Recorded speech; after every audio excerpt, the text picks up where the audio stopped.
Bonjour, on continue notre épopée sur la route du surf breton. Derrière moi, la plage de la Torche, le plus gros spot de surf en Bretagne. Mais aujourd'hui, c'est à Lorient que je vous emmène, et plus précisément dans l'établissement Saint-Joseph, le seul lycée qui dispose d'une section nautisme et qui permet de passer un examen de surf au bac. Alors ça existe déjà à Bordeaux, là-bas si l'académie reconnaît le surf comme une option à part entière, à l'académie de Rennes c'est un peu différent, la note est intégrée à l'EPS. Regardez. Mettez vos sacs, on y va ? C'est parti pour un cours pas comme les autres. Voici une partie des élèves de la section surf du lycée Saint-Joseph. Ils vont prendre un cours sur les vagues, direction la plage de Fort-Bloquet. Premier exercice, choisir la bonne planche. Donc là, vous allez partir pour la session de 20-25 minutes de vague, d'accord ? Avec Franck, on va vous donner le top départ et le top fin. Donc le but de ces 20-25 minutes, c'est que vous fassiez la panoplie de ce que vous connaissiez, que vous respectiez les sécurités, les priorités, d'accord ? Et puis après, à l'oral, 15 minutes d'oral où vous allez justifier vos choix. Ce jour-là, grand soleil mais petit rouleau. Les 5 lycéens, âgés de 17 ans, cherchent la bonne vague. Ça, c'est Samuel. Voilà. Allez. Ouais. Choix de vague pas exceptionnel. Comme pendant une vraie compétition, juste avant qu'on siffle. Il y a plein de vagues. Ça, c'est Julien. Ah ouais. On évalue leur performance, oui et non. Il y a la performance sur l'eau, mais il y a aussi le respect parce que la plage est à tout le monde. Donc il y a d'autres surfeurs. Et puis après, l'entretien, c'est la justification du choix de la planche, du choix des vagues. Pourquoi ils ont pris telle vague ou telle vague, pourquoi ils ont laissé leurs camarades passer. C'est un entretien général. Là, moi, j'ai vu aucun changement quasiment chez vous. Aucun déplacement sur la planche. Même sur des 7-6 comme ça, on doit avancer un peu pour aller prendre de la vitesse. Encore plus sur longboard. Pour toi, Louis, je t'ai vu avancer, reculer, mais pas assez encore. Les commentaires de Franck sont à la fois sévères et encourageants. Nos apprentis surfeurs ont en tout cas conscience d'être plutôt chanceux. Tout le monde nous dit ouais, c'est chiant d'aller le vendredi après-midi, encore avec les profs, etc. Mais en fait, au final, ils se rendent compte qu'on a de la chance parce qu'après, ça fait des points au bac. Et puis, quand il fait beau comme ça, c'est plaisir. Alors à chaque surfeur sa planche, certains font appel à un shaper pour avoir une planche sur mesure. Parmi les shapers du côté de la Torche, il y a Juanito.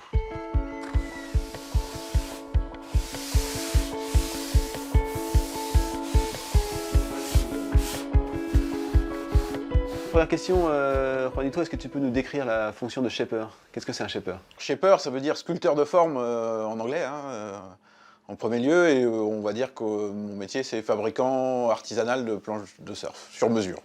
Tu en fabriques combien par jour, an, par semaine, par an? Ouais, on va dire une moyenne à l'année, on va dire 180.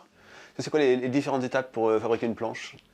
Tu reçois un pain de mousse d'abord? Je reçois un pain de mousse, que donc forcément, on essaye, on a des choix, on va dire on a une dizaine de pains types pour réaliser une gamme complète, de la petite planche à la grande planche.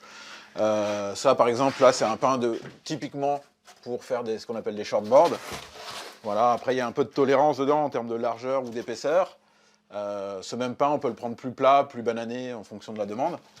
Donc ça c'est un pain de mousse de provenance américaine.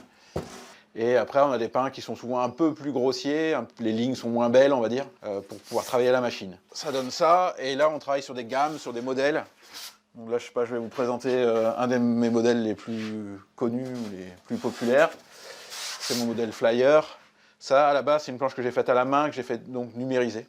Et cette planche-là, du coup, on peut la faire de toute petite, de 5 pieds, et on peut l'amener à quasiment 7 pieds. Est-ce qu'il y a justement des demandes parfois un peu excentriques, là, notamment de la part de ceux qui font de la compétition? Non. Le compétiteur est très stéréotypé dans sa demande de planches. Des fois, ils essayent de faire des planches un petit peu atypiques.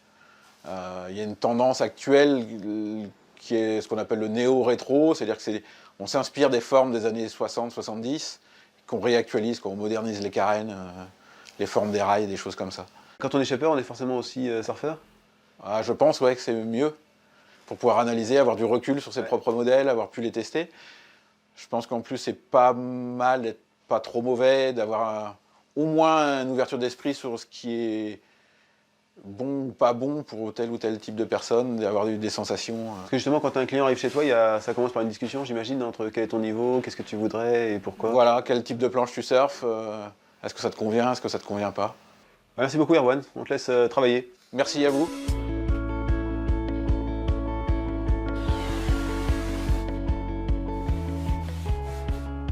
Dans le surf, il y a ceux qui sont sur la planche et celles qui sont sur la plage. Le cliché a bien vieilli, mais dans les années 80, une de nos équipes s'était penchée sur le phénomène de la groupie. La groupie, l'équivalent féminin du surfeur hawaïen moyen, est une variété de poisson pilote. Sans elle, le funboard ne serait pas ce qu'il est, il lui manquerait quelque chose d'essentiel. La groupie vit surtout la nuit, mais un œil averti saura la découvrir au petit matin. Son heure à elle, c'est 11 h, nichée tranquillement au creux d'une petite dune de sable chaud, bien à l'abri du vent qu'elle n'aime pas trop. Autre signe de reconnaissance, la petite groupie est seule. Aucun Rambo de bas étage ne la serre de près. N'en déduisez pas pour autant qu'elle est tristounette. La groupie est comme nous tous, elle a ses amours et ses saisons. Patientez quelques instants, on y arrive. La groupie a aussi un look, plutôt bien étudié et à nul autre comparable. Ce look n'est pas le même à Hawaï et à la torche, because la colonne de Mercure. Côté caractère, elle est charmante, elle est gentille, elle a la tête claire, elle vit avec et comme son temps. Bref, elle est cool, hyper cool. Il y a beaucoup de groupies qui viennent ici? Ouais, elles viennent toutes. Pourquoi? Pour moi. Et non, Coco, t'as tout faux. La groupie n'a des yeux bleus que pour Robinesh, le roi Robbie, le king de Hawaï, le meilleur funboarder du monde, le tueur des vagues. Aujourd'hui, les filles se sont mises à l'eau. On estime qu'il y a une surfeuse pour 8 surfeurs dans les eaux bretonnes. Allez, tous nos infos, nos reportages sur bretagne.france3.fr.